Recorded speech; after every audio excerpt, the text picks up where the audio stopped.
Welcome to the Chronic Spoonful podcast, where we discuss real life with real chronic illness. Each week, we'll cover an aspect of real life spoony living and what that can mean for different chronic illnesses. We hope this will be a place you can go for updated spoony info and where you'll find humor, because, we're a little crazy, important information, and community. As a disclaimer, we just want to remind you that yes, we'll be talking about chronic illness and health information, but we are not your doctor. Everyone's chronic illness is different, and we are absolutely not MDs, so we are not qualified to give you medical advice. We're going to tell you unequivocally to discuss anything we talk about on this podcast with your doctor. So now that we've talked about that, let's talk about what's new and noteworthy in our community.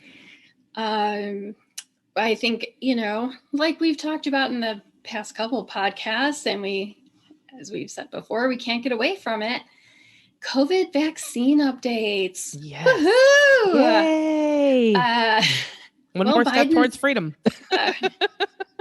Small steps for humanity. Yes. Biden announced he wants all people to be able to sign up for a vaccine by May 1st.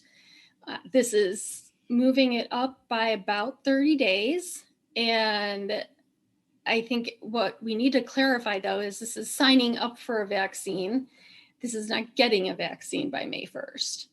So he's saying that all states should have signups available by then. And that's awesome. It's awesome. It's going to be hard for some states, though. Definitely. I think the goal, and he stated it in his speech, was that by 4th of July, everyone should have the opportunity to be vaccinated. I think there's a couple things that are going to prohibit success here. One is that people don't want the vaccine. Very good point. At all. And sorry for the heavy breathing, everyone. As you can tell, Kelly has joined us in the room. So our mascots are playing. Our mascot. I wish we could take a picture of them right now. I'd love it. I'd love to have the visual for you all of her snorting into my microphone. But she just charged into the room and she's like, I'm going to snort for you. Yay. But in any case, she's not. She just got really excited about vaccine updates. And as we all are. No, I'm just thinking people just need to be realistic about this. There's a lot of people who don't want to get these vaccines. So we're looking at that population not being vaccinated.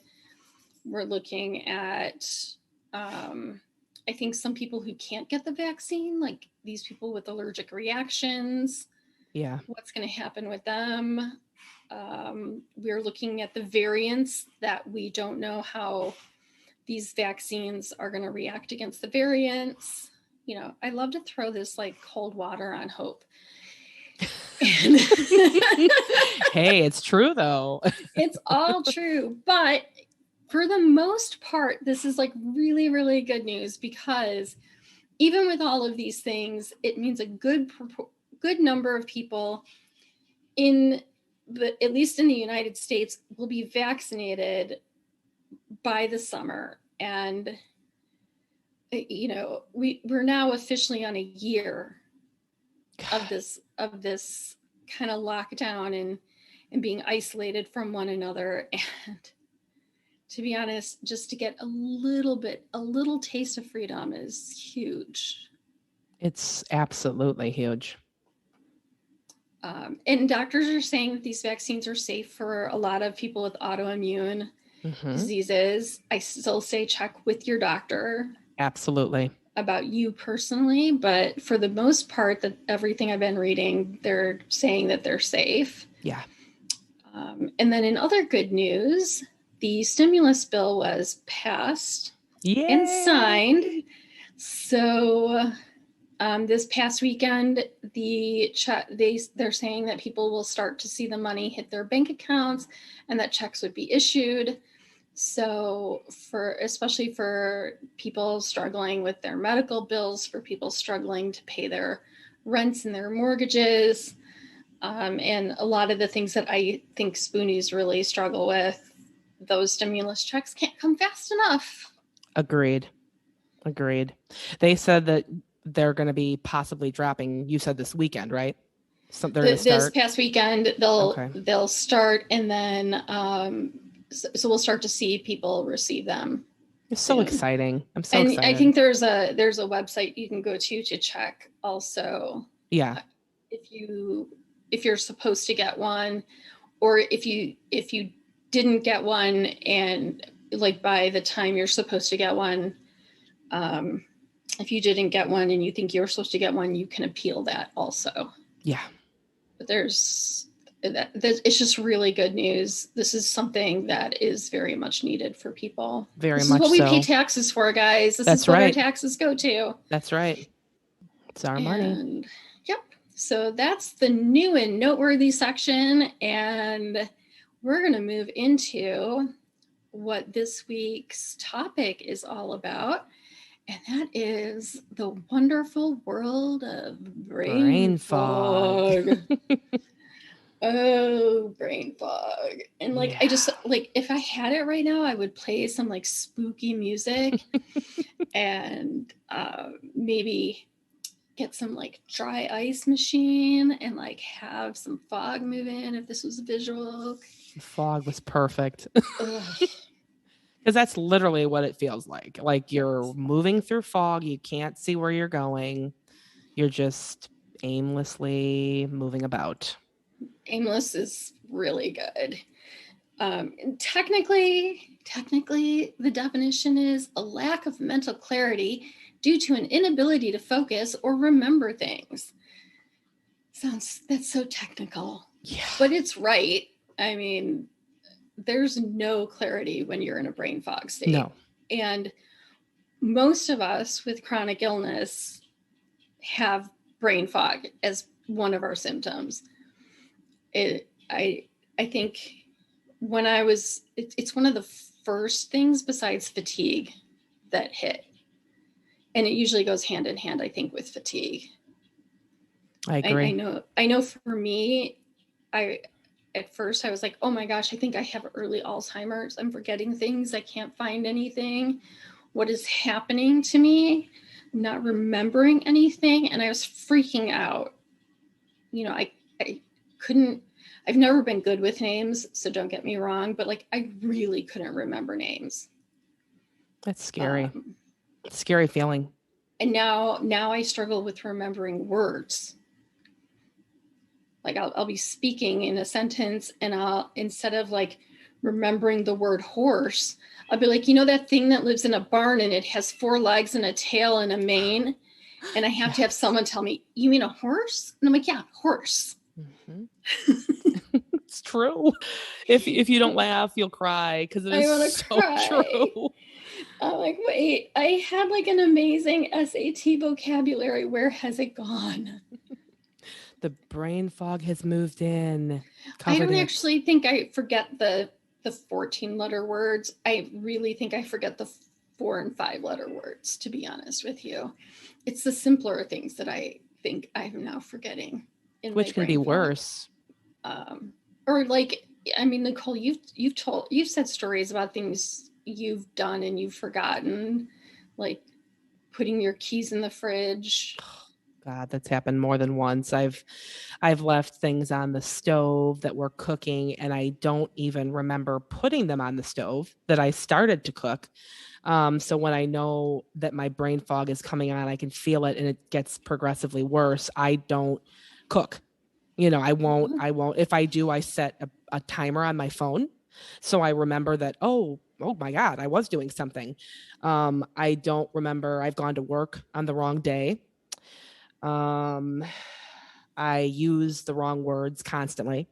I mean, I know what I want to say, but I feel kind of like a stroke patient where you can't get what's in your brain to your mouth. That's very common for me. I definitely lose words all the time. I used to never be like this, but even something I really know very well, it doesn't matter. It doesn't matter at all. I forget if I leave the house sometimes. If I don't have every tiny little thing written down, it will not get done. Yes. It's just everything has to be written out. Everything, you should see my notes in my phone. I mean, my notes have every single thing I do for every minute of the day, or it doesn't happen. It used to be that I just thought I was a visual learner and that I thought that everything had to be written down when people would give me instruction, because I thought that, oh, it's just that I'm a visual learner and I just don't, get it when people tell me things. It just doesn't stick, right? And then it just progressively got worse. And the brain fog really, really keeps me from remembering what people will tell me. I can't remember the things that they say. So I will oftentimes just tell people to email that to me. Thanks, I got it. Just can you email that to me so I don't forget? Yeah. I don't tell them I have brain fog. I just will say, can you email that to me so I don't forget to do it? And then I'll email you when I'm done. Something like that, or I'll just grab a piece of paper and write something down really quick. Like, people cannot give me directions verbally, especially if I'm in a really bad brain fog state, because it's not going anywhere. Like, you're not gonna break through the fog that's in my head. Nope. You're just not anymore. No. Because I don't know that there's a day anymore that I don't have some sort of brain fog going on. Yeah, me too. I have people tell me all the time, you just said that, or you told us that story, but now everyone around me is used to the fact that I will tell you the same story or my thoughts probably 3 to 5 times before I don't continue to do that. Right. Yeah. The memory is just not there anymore. But brain fog is just, it hits people a little differently, I think, but in most instances, it's a lot of times like heaviness in your brain, thickness in your brain, not being able to remember even things you've been doing for years. Like, it was my grandfather's birthday this past week. I was supposed to post a picture on Facebook. My mom sent it to me. This should not have been difficult. She sent me the picture the day before. And I mean, like, the night before. I saw my sister post the picture. I saw my mom posted her picture. I should have remembered to post my picture. This should not have been difficult. I was so foggy and I was so out of there. And my brain was moving in different directions and trying to do too much through all that thickness. And I didn't write it down. And next thing I knew, I woke up the next morning and I was like, I did not post my picture for my grandfather's birthday. Yeah. And it's really hard for anyone that's never experienced brain fog. I really feel like it is kind of hard for us to even explain, but it's really hard for someone who's never experienced this to really comprehend how discombobulating it really is. I mean, it throws you off. Because everything we just talked about, if someone were listening to our conversation, would just be like, you guys are just forgetful. Yeah. What are you talking about? Everything you just talked about, you guys are just forgetful. But it's not forgetfulness. No, it's not. Totally, like, there's your productivity decreases because of this. You don't have the concentration. Like, I find myself bouncing from one idea to the next idea, and I don't have ADD. I don't have ADHD. I just can't concentrate on one concept for too long without, like, basically giving myself a headache or losing interest in it. I just can't do it anymore. So I have to have other things I can move on to and then come back to it later. Yeah, exactly. It's really difficult. And that's not who I used to be at all. the forgetfulness has always kind of been there, but it's gotten worse. It's Makes just it a gotten lot worse. Yeah. The lack of motivation. Ugh, awful. And I think that comes hand in hand with the fatigue. So you have fatigue. So anyone who has like chronic fatigue or any of the chronic illnesses that you have major amounts of fatigue, and then you add in brain fog with it. So now you're tired and you have what I call a thick head. Yeah. Like your head is just surrounded in jello or this like brain fog, right? And now you're tired and you can't think right. You now have low productivity. You're not motivated to do anything because you think you're just going to, whatever you do, you're going to do it wrong. Exactly. Like when I have really bad brain fog, I can't type properly. My letters don't come out right. It's all over the place. Because just cognitively and motor function, it all just goes out the window. Yeah, absolutely. It's really hard. I mean, I feel like I have a really severe ADD as the only way I can explain it. I mean, like there's constant stream of like little thoughts, maybe is a good explanation. And then it's gone. I mean, almost immediately and I think to myself, okay, I got to write that down, but it's gone sometimes before I can get to write it down. And then there's more and more and more. And I just feel really loopy and kind of out of it. And, I'll go to lay down. It doesn't help. Kind of almost like you're on drugs. Yes. But you're not on drugs. No. But it makes you feel like you're high. I mean, it's. Yes, without the good side of being high. Exactly. Yeah, you don't get the pleasurable side of being high. No. That's what I was trying to tell family one day. It's like you smoke a joint and, you're kind of like looping and out of it. And I'm like, but only that never goes away. It's always present. It's always present and it feels heavy. Like my brain fog will sometimes feel really heavy on me. Like there's a weight on my brain, almost like something is like constricting my brain. Yes. And I can't get it off. And it's like heavy and thick and it won't go away.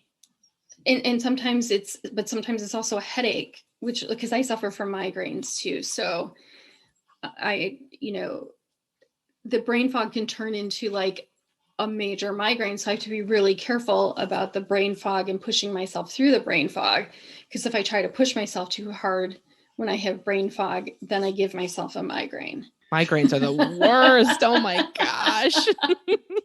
I love them, don't you know? Oh yes, a migraine with some brain fog. Yes. But it's really hard to like be really functional in your job, be really functional in your life, be really functional when you have all this brain fog. And I think we all struggle with how do we function? How do we live with this? Because, when you're coming home and putting your keys, like, Nicole's saying she puts her keys in the fridge, or we leave our stuff on the stove for too long, or like I can't type when I'm on my computer, or we're struggling to find words and we're in the middle of a presentation in front of a board of directors. Yeah. How do we function? I know not everybody listening to this is, a lot of people listening to this have jobs that they have to try and maintain with their illnesses. A lot of people are in school and trying to do school with their chronic illness and trying to work through all that brain fog. How do we we want to be successful, we want to be productive. Some people are trying to take care of their families and their family life while they have their chronic illness, their fatigue, and their brain fog. So we have to find ways that we can work around the brain fog, work through the brain fog without pushing ourselves so hard that we hurt ourselves. So that, there are some things we can do, but I think the number one thing we have to do is be good to ourselves. We have to take care of ourselves. And we have to know, like I say, if I push myself too hard through brain fog, I get a migraine. I have to be forgiving of myself and know where my limits are with my brain fog. Me too. Me too. I have to give myself a lot of grace because sometimes I beat myself up that things are the way they are, that I forgot something that was really important and I feel really guilty. And, I just get really down on myself. And then I'm like, I can't help this. This is not something I'm doing on purpose. Right. None of us are doing this. I think, again, we've talked about this on the past couple episodes. A lot of us would do almost anything to get rid of our chronic illness and Yes. have the life we wish we had. None of us are asking for this brain fog, but we have it. So we have to be kind to ourselves when it hits. Learning where our limits are, knowing, like for me, knowing that if my fingers aren't going to work right and I'm not going to be able to type words, I need to stop in that moment. It's not going to work. Right. For those moments. So I need to find something else to do. Yeah. Right then. Or if I'm starting to push myself and I can feel that tingle that happens right when I'm about to go into the headache zone, I need to stop. Definitely. I need to stop in that moment. Or if the fatigue is getting to be too much, stop. But also don't beat yourself up about it. You need to be kinder to yourself than other people might be to you. Definitely. Self-compassion is very important. Yeah. Another tool we can use, and I think we talked about it a little bit, and Nicole, you especially talked about it, write things down. Even if you have to carry like a little journal with you, yes. If that's easiest, if your phone writing in the notes section is the easiest, whatever works best for you. My phone works best for me because it's something I go to constantly. So I have tons and tons of these little notes, but it really works because I will remember to go into my phone. Yes, and there's so many tools out there for keeping track of tasks. There's Trello, that's a project manager. There's you've the notes on your phone. There's Evernote. There's your calendar app. I never leave a doctor's office without putting my next appointment in my calendar. They love to hand me the little card, and I laugh at that because that's so getting lost in my car. So I don't leave the doctor's office without that next appointment going in my calendar on my phone. Me too. And I have a written notebook for tasks that I need to get done that day, but also I have an online task book for long-term tasks. There's just different tools that I've used for different things. For instance, in my job, we have a plan for a project plan. See, this is where brain fog stuff comes in, trying to find words. Yes. Project plan, where people have different assignments and things like that. And so it's always putting things in there. And like I said, telling people, can you email that to me? Because I always knew to check my email, and I would go through those emails and put those into my task lists. Smart. Setting reminders for myself on stuff. I have reminders to take my pills. I have reminders now to feed the dogs. I have reminders for all kinds of things because I don't remember. I mean, I've even come to the point at times where I've forgotten my medicine, and it's so routine for me to get up, get some water, take my medicine, and I will, a couple hours later, I'm like, I didn't take my pills, and they were in a pill. What are those? See here, I can't think of words. A pill container thingy. Yeah, the pill box. Yeah, thank you. There you go. And I look down and I'm like, how did I forget my meds of all things? I think that goes into our next thing, which is to develop habits and muscle memory. Yes. And so for you have that pill box. That's how you remember. For me, I have a reminder that comes up to take my pills, and I don't turn that reminder off my phone until my pills are taken. So it stays up on my homepage of my phone until I take my pills, and then I dismiss it. So I have a specific routine that I do. So I know that if it's still up on my phone, I haven't taken my pills yet. I need to try that. And but see, like someone say like my dad, who by the way does not have brain fog, but he's older and forgets things now because he's older. Let's just say that he'd get mad at me if I said he was an old man. But he's older and he forgets things. So what he does is he puts his in a pill container that's labeled by like day and hours. And then he has reminders in his phone, but he doesn't follow the same system as I do. He just goes and takes it. Like immediately when the alarm goes off? Yeah. Oh, okay. And he's better about it than say I am.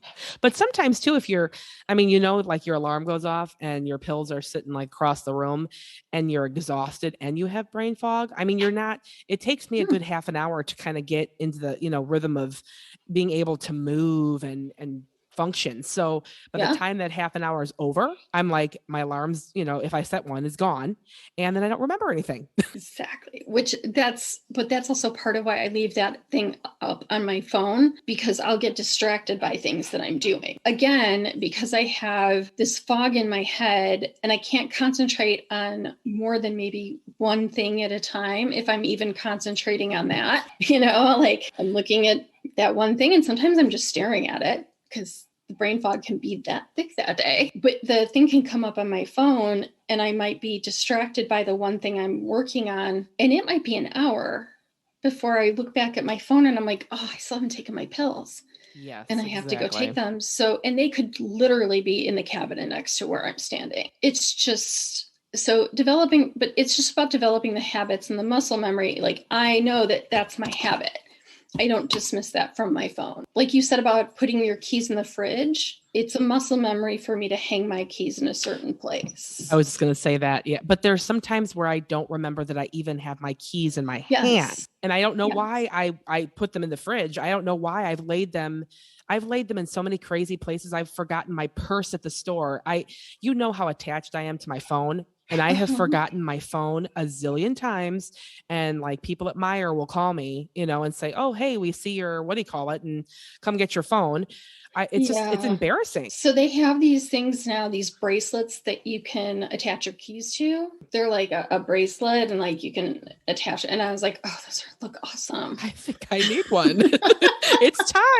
I was like, oh, that looks awesome. And I might want those because it's setting down of the keys. Like a lot of times I'll like just throw my keys in the basket when I'm walking around the store so I don't set them down on like a shelf or something. Because yes, I do that. That's one type of brain fog. Mine will be like, I'll go to get out of the car and it's muscle memory for me because my key fob doesn't work anymore to lock my car. So I have to lock the door as I'm getting out. One of these days I'll take it in and see if I can get that fixed. But I have to manually lock on the door and then shut the door. It's a muscle memory for me to look in my hand to make sure I have my keys and then lock the door and shut the door. Except there are times when I will be walking into the store and I'll be like, did I leave the keys in the car? What did I do with the keys? I don't know what I did with the key. Oh my gosh. I mean, yeah. And it's just because I just can't concentrate. And again, people will be like, no, Kelly, that's not brain fog. That's just because you don't remember. It's just because your brain's moving too fast and in too many. It's not the same thing. I know that there's days when my brain is moving too fast and in too many different directions and I don't have brain fog. I do have those days, but there are days when it's brain fog and I don't know where I am sometimes. I just like stare into space. Totally zone out. But I do think developing habits and developing muscle memory is a good way to like, even when you're in brain fog, sometimes your muscle memory and your habits will just take care of things for you. Now, if you're developing muscle memory, Nicole, that puts your keys in your fridge, you are in big trouble. Oh, yes, that is so true. One thing I read when I was doing some research into this, though, that I didn't use, that I thought was great, was to keep a log of your brain fog and when it's worse and when it's better, like tracking days, tracking time of day, what you eat, what you drink around those times, to see if there's any type of pattern to your brain fog. It's a fabulous idea. Yeah. And I didn't think about doing that. I've done it with my migraines, and I actually discovered a lot of things with my migraine headaches, but I didn't think about doing it with brain fog. So I might try that now with my brain fog and start doing it. I don't know if it will breed any insight, but I think it's a wonderful idea. I think it's a wonderful idea too, if I could remember it. Well, I've actually started, just so you guys know, I've started keeping a symptom journal. I just bought at the dollar store, I bought this like little notebook. It's really cute. It's got cactuses and tacos on it. That is I'm cute. just in love with it. Yeah, my little girl side came out, and I was like, it's got cactuses and tacos. I can't believe you didn't send me a picture. I'm sorry, I'll send you a picture later. Did you forget? No, I just didn't think you'd want cactuses and tacos, but it's really cute. That being said, it is my symptom journal, and every day I log symptoms so that I can see patterns, so I can go to my doctor and say, these are the things that have been happening. And because when I go to my doctor and I have brain fog and I can't remember to tell the doctor all the things, I can go. And on March 9th, I had a hernia-like pain on my right side when I bent over. Yeah. My doctor, my first rheumatologist, encouraged that. She gave me a sheet of paper that had actually the body on it, and she wanted me to circle like what areas where I had pain, if it moved. If it did move, was it worse? She had all, and it was all written on there, so I could write numbers like 1 to 10. Sometimes it just got worse. It was an aching, stabbing, dull pain, and it was really helpful to see a pattern in my flares. And I stopped doing it, of course, but probably because I forgot. But I mean, that is a phenomenal idea. Yeah. So I'm going to start logging my, I've been logging like kind of when my energy depletes and all that, but I'm also going to start tracking my brain fog and like what I've eaten before I get foggy, what the weather's like, and all that type of stuff to see if there's any type of pattern to my brain fog. You never know what you'll find. That's very true. Because I do find if I have too much sugar, sugar really heavily affects me. So if I eat candy the next day, my brain fog is much worse and my pain is much, much worse. Well, a lot of people, that's like sugar is an inflammatory food. So is dairy. Yep. Yeah. So a lot of people, if they eat dairy or sugar, will find that impacts them in a huge way. Yeah. So yeah, it's really good to log different things, and your pain, your brain fog, your emotions, all of that type of stuff. And so even when you're feeling better, like I had a great day today, log that, because you want to see patterns. You want to figure out like why are some days more painful? Why are some days more foggy? But I thought that was great advice. I just didn't think about logging brain fog like that. I didn't either until you brought it up. Some other things, movement, exercise. If you're able to do, go for a walk, if you're able to do any type of exercise, when you have brain fog, sometimes that helps alleviate it a little bit for some people. I can find myself going deeper into brain fog if I sit at my desk too long staring at the computer. So sometimes it's good for me to close my computer and go do something, even if it's just like going downstairs to get a glass of water. Moving away from it just gives the brain a chance to adjust to something else, change a little bit. I'm not sure it completely clears it away, but it can sometimes help just lift it a little bit. And then also another piece of advice that I thought was really good is do something that gets your brain moving differently. Like do a crossword puzzle, knit, paint. I like to make paper flowers, listen to some music. If you're handy around the house, like do something that way, but do something that just gets your brain moving in a different direction. Yeah. And even if it's hard to focus, even if you can read for 5 minutes, it still is good for the brain. I'll try to read an article, or I had a DS where I played the brain game thing, whatever. I think that's what it was called. And that actually really helped me. I did it every day for a certain amount of time to keep my brain going. And that was also encouraged by doctors. There's games you can download on your phone Yeah. or your computer too that have those type of games on them, Yes. and those are encouraged. Absolutely. For me, yeah, it's a lot of crafty stuff because it's the movement in the hands, and I don't have to, it doesn't make my brain work too hard. Okay. I think it uses a different part of my brain that isn't as bothered by the brain fog. So I like to do that when I have a good amount of brain fog. But for other people, it can be other things. You just have to find something that works for you. Yeah. Another piece of advice, this one, it's breaking big tasks into smaller, more manageable ones, which I think is great advice before you have the brain fog. Agreed. So I find it hard when you're in the middle of your brain fog to be able to take that big task and think enough to break it down into smaller tasks. Because you're already so foggy. The reason you're having a problem with the task is because it seems unmanageable because you're in this brain fog. Now to try and say to someone, well, you're in this brain fog, just break it down into smaller tasks. Well, you're foggy. Your brain is jumbled. It's hard to break that down now. If you could do that, you would have already done it. So I think when you have a large task and you know you suffer from brain fog, do that as soon as you have clarity from your brain fog. Break it into small manageable tasks in like a planner or something. Write out the small manageable tasks so that when you do suffer from your brain fog, when that brain fog hits, you have that reference point. You can say, okay, the big thing is like super duper overwhelming. And maybe these 5 tasks I can't deal with right now, but these 3 I can totally do in this brain fog. Yeah. Preparation really is the key when you're sick.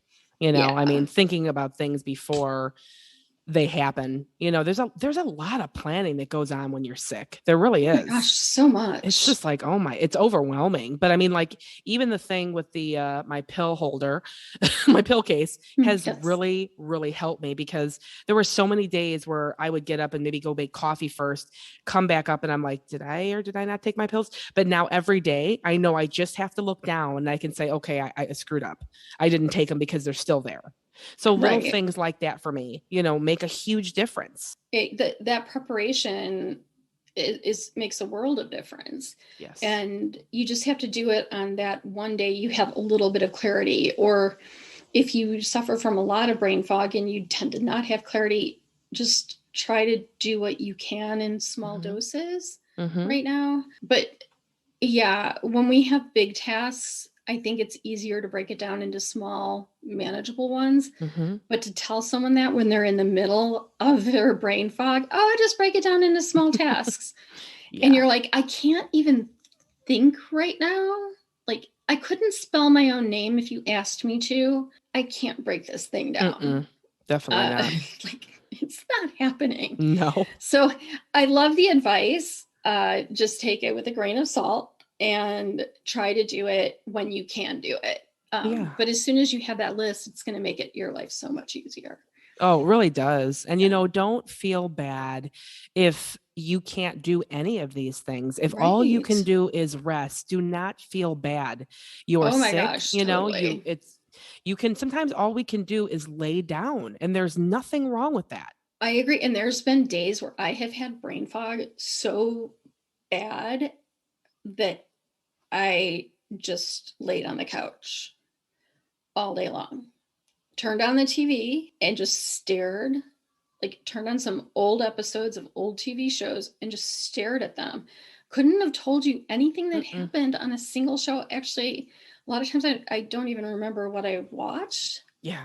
Which is why I tend to choose shows that I know really well and nothing new. I was going to say that. Yeah, definitely. Probably turn on a lot of Marvel movies and stuff because I'm like, yeah, that's fine. That's fine. Well, I turn on Twilight or Buffy or something. Yeah. I've seen you a million times. You're great. Yeah, and then you don't feel bad for missing the big parts, Right? Because the big parts. Yeah. No big deal. Yeah. But you just sit there and you just have it on because you can't think about it. Exactly. And you don't want to think. And you sit there, but this is why people will say to you, but you don't look sick. And you're like, I don't know your name. Who are you? So true. So true. I know you. You work in that department. What's your name again? It's like, it's hard for me to understand what you're even saying to me right now. Right. Are there words coming out of your mouth? That's right. Hmm. Yeah. And in 5 minutes, I won't remember what you said. Yeah. Can you email your concerns to me? That's Can you right. email me that you think I don't look sick? That's right. Yeah. And I can email you a whole list of ways I am. Yes. Because that's, our favorite thing from last week's Yes, episode. But you don't look exactly. sick. But that's the whole thing about brain fog, is that's one of my favorite aspects of chronic illness, because it's the number one thing that like a lot of us have, and we don't look sick when we have it, because like you don't look crazy. No. You don't look like there's no actual fog around your head. Like you wish you could have like a cartoon drawing around your head with like little birdies going, Yes. Oh my like at least gosh. telling people you can't think. So you just kind of walk around in like this haze, but no one can see that haze. So people don't understand that, like, yeah, you are sick. You can't think. And all you want to do is sit and like veg, basically. Yeah. And you have to try and find ways to make it through your day sometimes. And sometimes you just can't. Because sometimes that brain fog is just really like, there's been days I couldn't even keep my head lifted up. Oh yeah. There's been days where I think to myself, how did I make it through that day? Like, did I do anything that was correct? And then I start to worry, did I do stuff that I don't know that I did yet? Some like mistakes, and I'm going to find out about later. So it's very anxiety producing too. Or days when I won't, where the brain fog has been so heavy, where I'm like, I'm not going anywhere because I should not be driving a car. Agreed. I've had to stop myself because I'm like, I should not be behind the wheel of a car, because I don't think I'm going to know what's happening, or I am driving and the brain fog will suddenly come on. Yes. I've had that happen. That's been really scary moments for me, where I've been behind the wheel of a car and all of a sudden I'm like, I'm just really disoriented and things are getting foggy. And I'm like, okay, what errand do I need to run right now? And then I need to go home. Right. Because I shouldn't be driving. I just shouldn't be driving right now. And that can get really scary. Yeah. When it comes on when you're out. Oh yeah. I think there's a lot of things scary about brain fog. Yeah. Because it doesn't always come on when you first wake up. Nope. Which is also terrible. When you wake up in a brain fog. Yeah. But it sometimes comes on when you're just wide awake in the middle of a day. Yeah, it's terrible. And sleep doesn't always fix it. No. If it did, we really wouldn't have it, because all of us would just take a nap and get up and we'd be good. But sometimes, like today, when I took my nap, when I was real foggy, I woke up and I felt worse. And I normally never feel worse after a nap. And I laid there for an hour and I felt so out of it. And I think that the difference that we need to talk about for people is, when we're talking about brain fog and chronic illness, there are some people who don't have chronic illness that understand brain fog. Yeah. It can happen to people who don't have chronic illness. Right. People who have allergies a lot of times understand brain fog, because either their allergy medication makes them foggy or their allergies themselves make them foggy. Very true. So they can understand it, but they understand it in a very temporary sort of way. They get a few hours of brain fog, they're done. But I think people with chronic illness deal with it in much longer terms and in a heavier sort of way. We'll get brain fog for a week. Yeah, could be a month. Or we'll get brain fog so much that you're non-functional, just completely non-functional. There's been times where I've gone, you can go almost nonverbal because you just completely stumble over. You said it, like you're almost like a stroke victim. Yeah. That's what it feels like to me a lot, watching, working with stroke victims for so long. That's what it feels like to me, that like I've had a stroke where I can't recall words, times. A friend of mine called me the other night and she was talking about all these memories, and There were 3 huge memories. I had no idea, and I racked my brain. I had no idea what she was talking about. And there were funny, memories that I should have remembered. And I'm like, "Are you sure it was me?" She's like, "I think I even have a picture of you." I was like, "Great. Oh my Oops. God." And it gets that bad for me though. Yeah, you almost feel like an Alzheimer's or dementia patient, and you're not. It's all there. It's so hard to dig through the jello. You're not digging through cement. You're not digging through all that. You're digging through jello, and it's so icky and thick and terrible. So, I mean, kind of bringing this episode around, because we've been talking about it for a while, but it's really hard. And I think most people in the community understand brain fog. I think we understand that almost all of us experience it. I don't know that I've researched any chronic illness that didn't have some sort of brain fog associated with it. Yeah. And I think we can come together on supporting each other through that brain fog. I think there's a few things that we can take away from the conversation is to be nice to yourself when you have brain fog.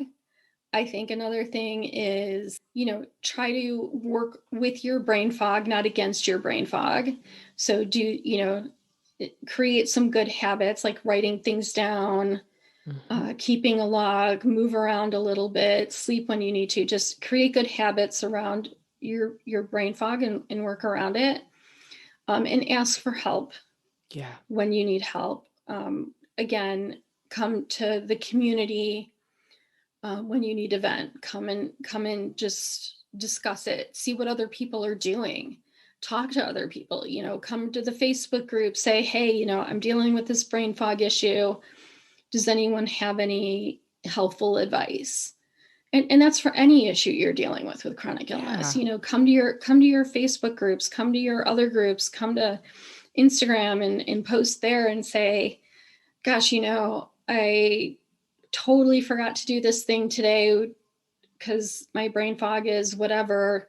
How can I get better about doing these things? Or how can I make it up to this person? Or what do you guys do when it gets like this? Because we all have different things we do. So maybe one of those things works for you. So ask for help, be nice to yourself, develop good habits. I think those are the 3 takeaways from this week's episode. But most of all, I think be nice to yourself.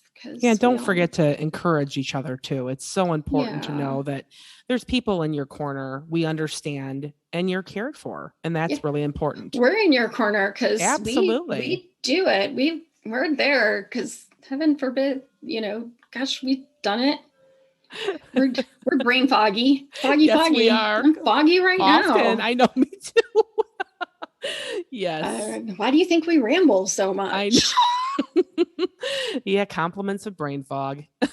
But so that's it for I think this week's episode, guys. And we again want to thank you all for listening. And we've got some exciting episodes coming up. And like we said, we've got some guests, and we're looking forward to promoting them and having them talk to you guys. So we're really excited, and we're so grateful for all of you that are listening. Most definitely. We'll chat again next week. See you next week. Bye-bye. Bye.